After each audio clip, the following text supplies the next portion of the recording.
ഒരു കാണാനൂലിൽ ദൈവം കോർത്തു നമ്മെ എന്നും ഒന്നായി ഒന്നായി ചേർന്നിരിക്കാൻ, ദൂരെ ആകാശത്തണലിൽ തനിച്ചിരിക്കാൻ, ദുഃഖങ്ങളിൽ കൂടെ നിൽക്കാൻ,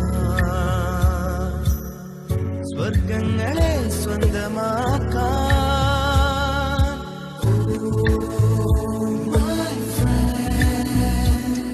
നിൻ കണ്ണുകളിൽ ഞാൻ കാണുന്നെന്റെ മുഖം,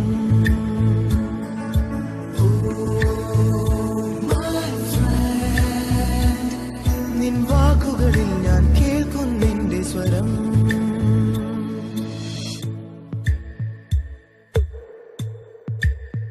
സ്നേഹമേ നീ കുടനിവർത്തി പൊൻവസന്തം നീ വിടർത്തി, മൗനമായും നെഞ്ചിനുള്ളിൽ